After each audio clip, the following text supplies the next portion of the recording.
नमस्कार दोस्तों, आप सभी का स्वागत है मेरे YouTube channel A R Kumar पे। दोस्तों, आगे बढ़ने से पहले प्लीज चैनल को लाइक करें, सब्सक्राइब करें, बेल आइकन को प्रेस करें। दोस्तों, भारत किस तरीके से आए दिन कुछ ना कुछ नया इन्वेंशन कर रहा है, कुछ नया आविष्कार कर रहा है और भारत आत्मनिर्भर बनने के रास्ते पे चल पड़ा है। और कुछ सालों बाद भारत पूरा ही 100% आत्मनिर्भर हो जाएगा।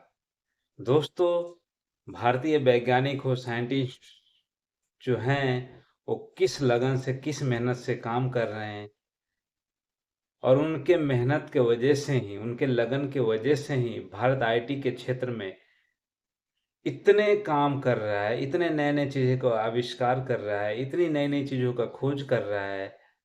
उसके वजह से उनका पूरे दुनिया में नाम रोशन हो रहा है और साथ ही साथ पूरे दुनिया में भारत का भी डंका बज रहा है। दोस्तों, ब्रह्मोस मिसाइल आप सभी को पता है कि भारत ने किस तरीके से इसका परीक्षण किया है और इस ब्रह्मोस मिसाइल का एक बहुत ही इम्पैक्ट दिख रहा है पूरे दुनिया में।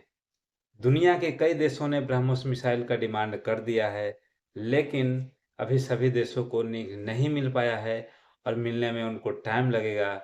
लेकिन दोस्तों, यदि इस मिसाइल का यदि किसी ने हासिल किया है, तो ये मिसाइल हासिल करने में सबसे आगे हैं फिलीपींस।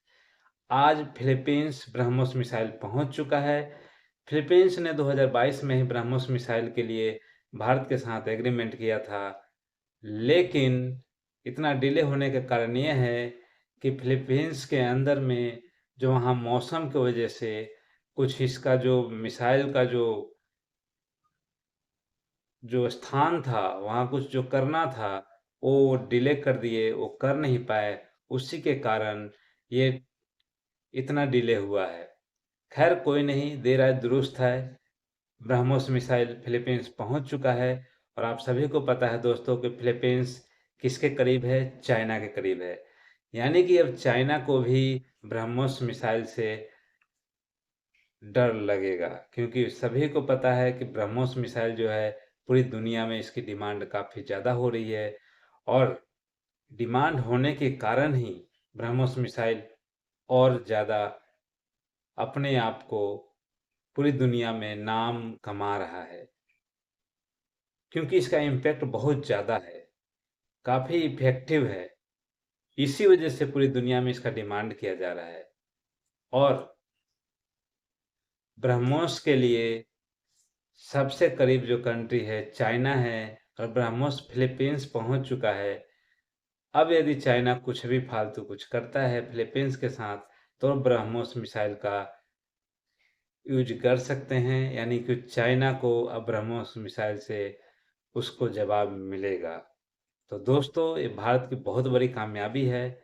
भारत आए दिन कुछ ना कुछ नया आविष्कार कर रहा है। आईटी के क्षेत्र में जितना आगे बढ़ रहा है भारत और जितनी गति से, तेज गति से आगे बढ़ा है भारत, पूरी दुनिया में भारत का आज नाम रोशन हो रहा है। पूरी दुनिया में भारत का डंका बज रहा है। तो दोस्तों, ये भारत के लिए, भारतीयों के लिए बहुत ही प्राउड है समय है, क्योंकि एक समय था जब हम किसी दूसरे देशों से हथियार लेते थे, लेकिन आज हम अपना हथियार एक्सपोर्ट कर रहे हैं, यानी कि हम दूसरे देशों को बेच रहे हैं। इससे क्या होगा कि हमारे देश की आर्थिक स्थिति भी मजबूत होगी।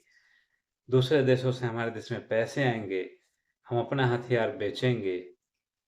लेकिन एक समय था दोस्तों, जो हमें दूसरे देशों के ऊपर डिपेंड रहना पड़ता था, दूसरे देशों से हथियार लेने पड़ते थे। अभी भी हम दूसरे देशों से हथियार लेते हैं, लेकिन जितनी क्वांटिटी, जितनी बड़ी मात्रा में हम पहले लेते थे, उतनी मात्रा में अब हम नहीं ले रहे हैं। यानी कि धीरे-धीरे आने वाले कुछ सालों बाद हम बाहर के देशों से जो हथियारें हैं, हम नहीं लेंगे और खुद ही हम अपना प्रोडक्शन करेंगे और अपने हथियारों को पूरी दुनिया में बेचेंगे। तो ये भारत के लिए, भारतीयों के लिए बहुत ही प्राउड समय है और एक बार जो हमारे साइंटिस्ट है, जो वैज्ञानिक है, उनका भी इसमें बहुत बड़ा रोल है। उन्हीं की वजह से हथियार बन रहे हैं, मिसाइलें बन रहे हैं और उन्हीं की वजह से पूरी दुनिया में भारत का नाम रोशन हो रहा है।